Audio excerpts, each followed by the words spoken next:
Cette année, ce Shabbat, nous allons lire 2 parachutes ensemble, Nitzavim Vayelech.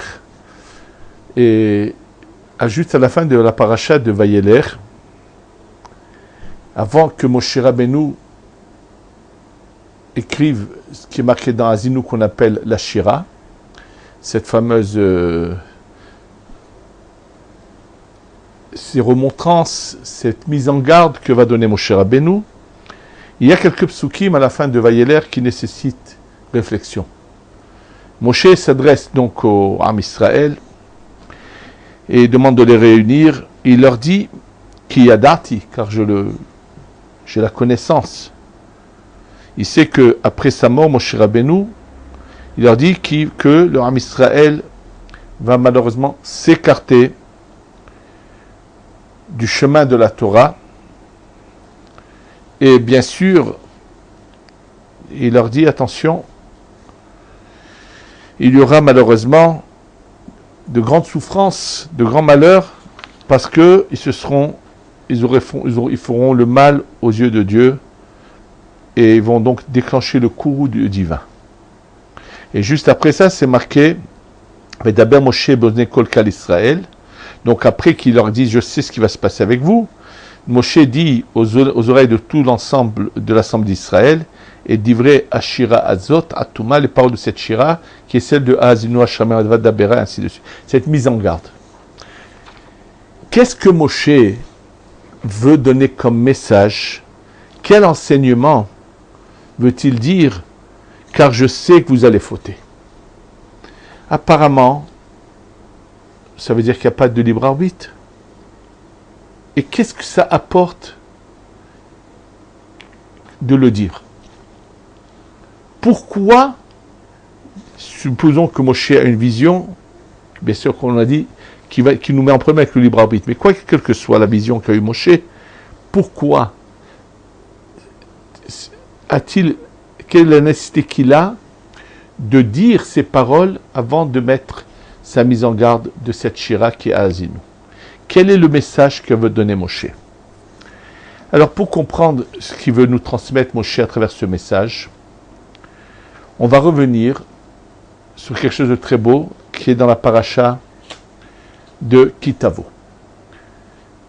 J'ai eu l'occasion d'entendre d'un Rav qui s'appelle Rav Tzimrot, un grand tzaddik ici à Yerushalayim, qui a mentionné de certains livres quelque chose vraiment de très beau dans la paracha de Kitavo. Dans la fin de la paracha de Kitavo, il y a ce qu'on appelle, que Dieu préserve, des malédictions. Et dans ces malédictions de la paracha de Kitavo, bien sûr, où on est mis en garde que si on s'écarte du chemin de la Torah, alors bien sûr, il va commencer à dire, si on n'écoute pas la parole d'Hachem, tout de suite, il y a une mise en garde terrible. Vaya imlo tishma bekol Adonai Elohecha. C'est le chapitre 28, Pasuk 15. Retenez l'endroit pour que vous puissiez ensuite vous-même vérifier dans le texte ce que je vais vous dire. Donc, mise en garde. Si vous n'écouterez pas la voix de Dieu, alors, bien sûr, commencent des malédictions, une après l'autre. Et voilà que ces malédictions qui sont mentionnées là sont au nombre de 98. Dans ces 98 malédictions, il n'y a pas à la fin un verset de consolation. Et dans le Zohar Chadash, il est mentionné et raconté que pendant la période dans laquelle Rabbi Shimon ben Yochai se cache dans cette fameuse grotte avec son fils pendant 13 ans, voilà que ses élèves se sont posé une question. Et la question qu'ils se sont posée est que pourquoi dans la paracha de Bechukotai, qui est dans le Sefer de Vaïkra, où il y a également des mots très durs, des remontrances très dures, avec des mises en garde de punitions très dures, À la fin, il est dit, mais je me souviendrai de vos ancêtres, d'Abraham, de Yitzhak et de Yaakov. Donc, ça se termine par une sorte de consolation que finalement, je me souviendrai du mérite que vous avez de vos ancêtres. Et donc, ça va vous protéger un peu. Or, ici, dans ces 98 malédictions, un peu punitions, aucun mot de réconfort n'est mentionné. Donc cette question se l'est posée Rabbi Yossi et les autres élèves de Rabbi Shimon ben Yochai. Et bien sûr, ils étaient très tristes. Ils ont dit, c'est dommage. Si Rabbi Shimon ben Yochai était à côté de nous, on aurait pu lui poser la question, on aurait eu la réponse. Mais malheureusement, on ne sait pas où il se cache, on ne sait pas où il est, donc on ne peut même pas aller lui poser la question. Et là, passe une colombe, une Yona, et Rabbi Yossi l'appelle, lui dit, Yona, cette colombe, lui dit, toi qui as fait ce qu'on t'a demandé quand, c'est-à-dire l'espèce en question a fait ce qu'il fallait à l'époque de l'arche de Noé, lorsque Noé envoie la colombe, la Yona, maintenant tu vas aussi faire ce qu'on a besoin de toi. Et donc Rabbi Yossi écrit la question sur un papier, la Yona vient le prendre dans son bec, et elle va aller jusqu'à la grotte où se trouve Rabbi Shimon, elle sait où se trouve Rabbi Shimon, rentre dans la grotte et dépose le papier sur l'épaule de Rabbi Shimon. Rabbi Shimon ben Yochai prend le papier, lit la question, et bien sûr, il se met à pleurer. Alors, dès qu'il se met à pleurer, bien que pendant ces 13 ans pendant lesquels ils sont dans cette grotte, 2 fois par jour, l'ange Eliyahu Navi vient étudier avec Rabbi Shimon ben Yochai. Et là, en plein milieu de la journée, pas en dehors de ces 2 moments où Eliyahu Navi a l'habitude de venir, voilà que Eliyahu Navi apparaît et il lui dit, Rabbi Shimon, pourquoi tu pleures? Sache que j'étais en mission pour quelque chose, on m'a arrêté au milieu du ciel, on m'a dit, va tout de suite chez Rabbi Shimon, vois pourquoi il pleure. Rabbi Shimon lui a dit, je pleure parce que voilà la question qui m'a été posée, je n'ai pas de réponse. Et Eliyahu Navi lui répond, sache que la consolation est cachée et elle n'est pas écrite de manière explicite, elle est cachée. Beit Kassia velo Beit Galia. Ça veut dire ce n'est pas d'une manière dévoilée, mais d'une manière cachée. Qu'est-ce que voulait dire par cette réponse Eliyahu Navi? Différents commentateurs ont dit ce qu'ils ont dit. Et le grand saint Rabbi Shimshon de Ostropoli. Rabbi Shimshon d'Ostropoli, qui est un grand Mekoubal antérieur au Baal Shem Tov, que bien sûr vénéré par tout le monde sans exception, qui a des révélations, va nous révéler ce que cela veut dire. Il dit que si tu te mets à compter les mots où commence cette paracha, ces 98 châtiments, malédictions, comme on pourrait les appeler, tu vas trouver 676 mots. 676. Et il dit d'ailleurs, dans les Télim, le roi David fait allusion à ça. Et où est cachée la consolation? On va le voir tout de suite. Il ramène le pasouk Rabot Ra'ot la Tzadik Mikulam Yatzilenu Adonai. Rabot sont nombreuses, Ra'ot les souffrances du Tzadik. Or le mot Ra'ot c'est souffrance. Quand on voit sa valeur numérique, c'est de 676. Ra'ot, Resh, Aïn, Vav, Tav. Resh c'est 200, Aïn c'est 70, Vav c'est 6, 276, Tav 400, ça fait 676. Il dit, mais si tu te mets à compter dans cette paracha le nom de Dieu, dans cet endroit-là où on parle de ces 98 châtiments, tu vas trouver 26 fois le nom de Dieu. Or, le nom de Dieu qui s'écrit par le Yud, le He, le Vav et le He, qui correspond à la valeur numérique de 26, 26 fois 26, ça représente également 676. Qu'est-ce que ça veut dire? Ça veut dire que même lorsqu'on n'a plus le Zechut Avot, on n'a plus le mérite de nos ancêtres, qui c'est qui peut venir nous sortir de la situation? C'est Hachem, c'est Dieu. Mais dans ce cas, pourquoi ce n'est pas écrit de manière explicite? Pourquoi c'est caché? C'est-à-dire que en comptant le nombre de fois que le nom de Dieu est mentionné, et donc 26 fois 26, on arrive à ce chiffre. Quel est le message? En fait, le message est que Hachem est au fond de nous. Et si on sait ouvrir un peu les yeux de notre cœur, les yeux de notre tête, et dévoiler qu'Hachem est en nous, tout ira très bien.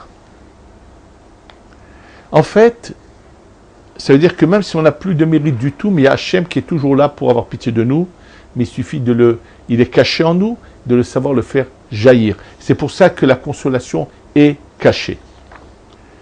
En fait, ce que Moshe Rabbeinu veut dire au Ham Israël, il leur dit, sachez, c'est évident qu'il va y avoir un grand nombre de personnages que lorsqu'ils vont revenir, ils vont fauter. Et je vais juste vous rappeler une petite histoire mentionnée dans ma Masechet Yoma, que j'ai eu l'occasion déjà de raconter dans d'autres cours, où à Yom Kippour, dans deux endroits différents, peut-être à 2 années différentes, c'est pas important, il y a une femme qui est en grossesse, qui se sent mal, et il faut lui donner à manger, c'est pour qu'elle revienne à elle-même, et le Rav dit, chuchotez dans son oreille que c'est Kippour. On chuchote dans l'oreille que c'est Kippour, et le fœtus se calme, et elle revient à elle-même, sans avoir besoin de manger. Et là, le Rav dit, celui-là va être un tzaddik. La même histoire se passe à un certain Kippour avec une autre femme, et on fait le même test, mais là, ça ne sert à rien, il faut absolument donner à manger à cette femme.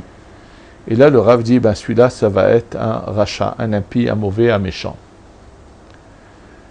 Dans ce cas-là, pourquoi Dieu le laisse venir au monde? S'il va être un méchant, un impie, un mauvais.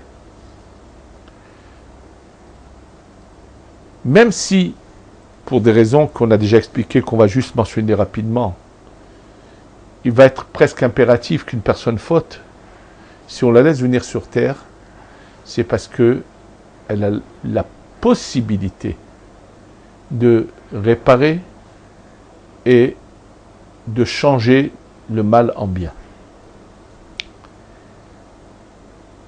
La raison pour laquelle c'est presque obligatoire pour qu'une personne vienne et faute, plusieurs causes à cela.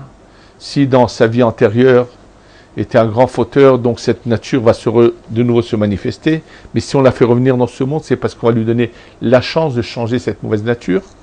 Et je vous rappelle juste brièvement quelque chose que j'ai eu souvent l'occasion de commencer à vous dire dans les cours, c'est qu'on a déjà toutes les façons de passer un test avant la création du monde, dans ce qu'on appelle le monde des Neshamot, ce qu'on appelle le monde du Tohu, où nous avons déjà passé un test où chacun définit un peu son orientation.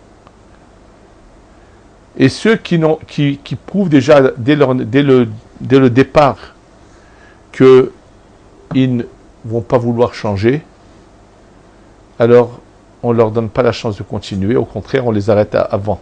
C'est le cas de tous ces enfants qui vont être mis dans des murs en Égypte, où lorsque Moshe est choqué de voir cela, et qu'il en sauve un, il va voir le résultat néfaste de cet enfant qu'il aura sauvé, que finalement cet enfant va gâcher sa vie encore, ça va être pire encore, mais tous ceux qui restent en vie, c'est qu'ils ont une chance de réparer.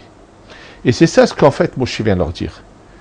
Je sais que vous allez être confrontés à des situations où vous allez forcément fauter. Mais sachez une chose, je vais vous faire ce témoignage qui est de Haazinu, je vais vous aider par cette mise en garde, par ces paroles que je vais, en témoignant avec le ciel et la terre, cette mise en garde, ces paroles de Moshe qui ne cesseront jamais, qui ont été écrites dans la Torah, qui ont été dites par Moshe, mais leur son continue à venir, à nous pénétrer les oreilles et à pénétrer notre âme, même si on pense qu'on ne les entend pas, notre âme les entend.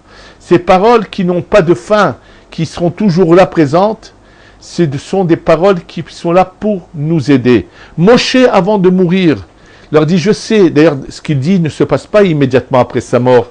C'est pas au temps de Yoshua, puisque tout le temps que Yoshua est en vie, tout se passe comme c'était à l'époque de Moshe. Mais plus tard, il sait qu'il va y avoir des générations, elles vont être nombreuses.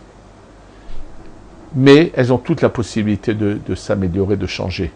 Donc c'est vrai qu'elles devaient fauter.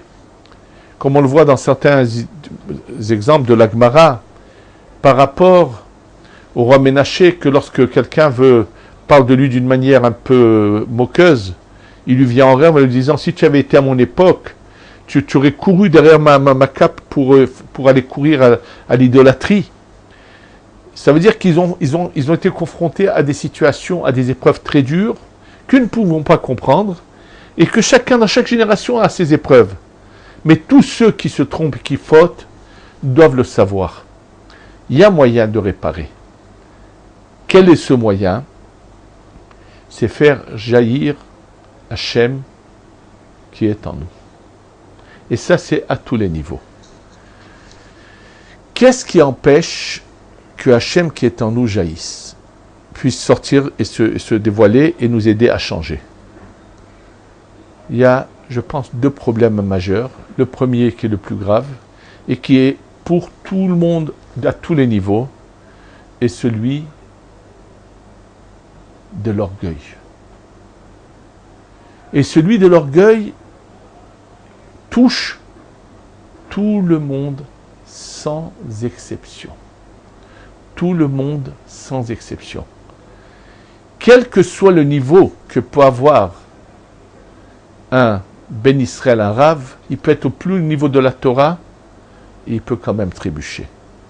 La preuve la plus évidente est quand on pense à Yerovam ben Nevat.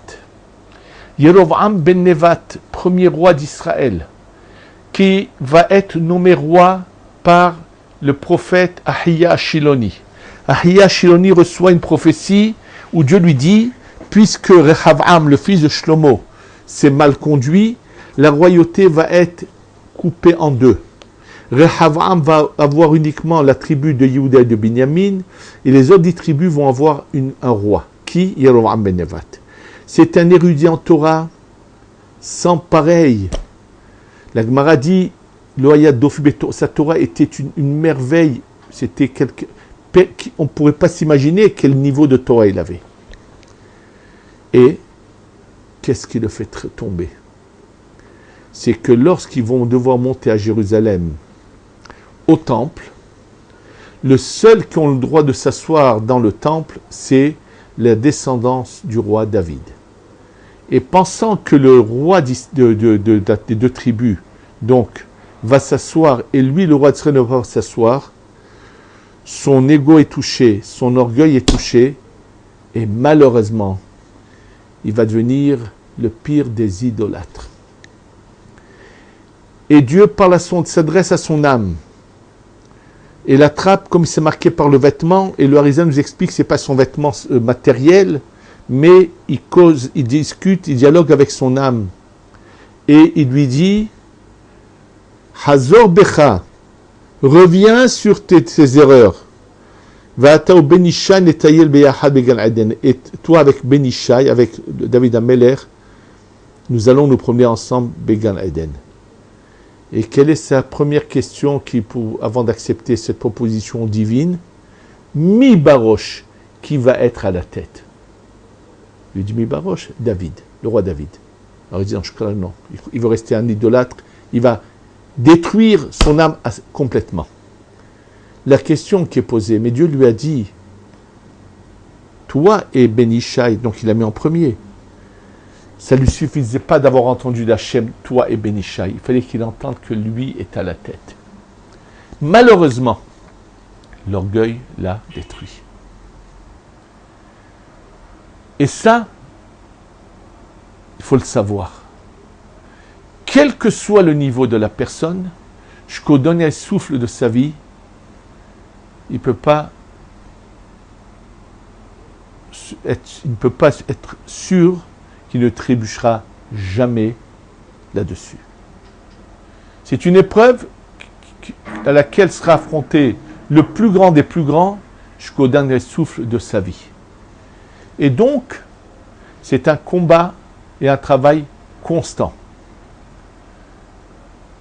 Et ça, il faut savoir l'écarter. Comprendre que, comme nous l'enseignait Zecher Tzadik Gadosh Bracha, le Rav Ben Sion Abba Shaul, il nous disait, Dieu peut donner tout le bien sur terre, ça ne diminuera en rien ta récompense dans l'au-delà. La seule chose qui va pouvoir malheureusement diminuer la récompense dans l'au-delà, c'est lorsqu'on te fait des honneurs. Et quand je me souviens combien il souffrait, le Rav Abba Shaul, des honneurs qu'on lui faisait. Et c'était les vrais tzadikim qui avaient vraiment l'humilité, souffrent des honneurs, n'en veulent pas.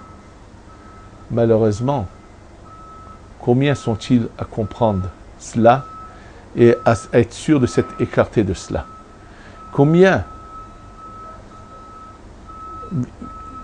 peuvent être sûrs que jusqu'à la fin de leur jour, ils n'ont jamais trébuché dans l'orgueil?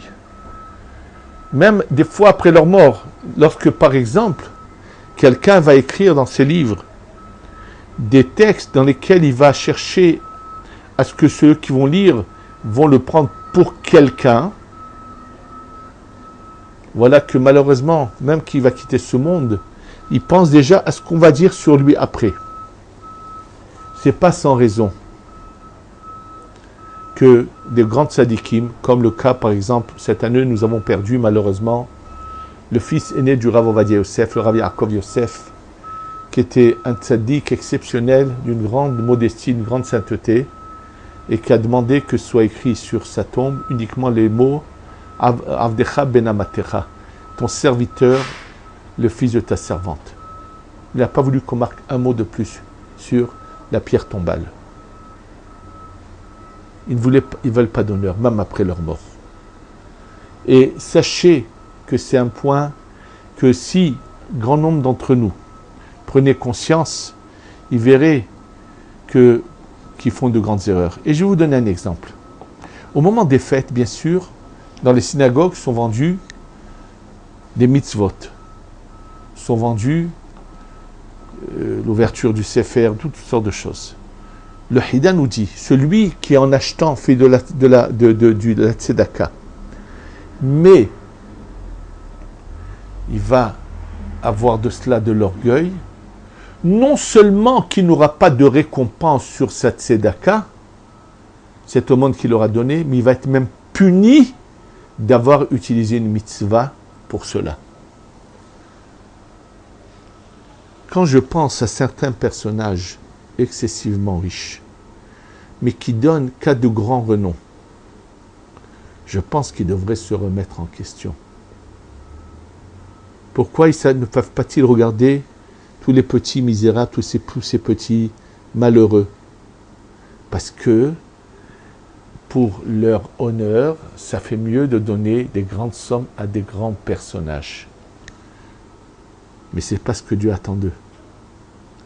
Savoir regarder tout le monde, savoir faire cas de tout le monde, ne pas avoir cet orgueil de regarder avec hauteur ceux qui sont dans le malheur.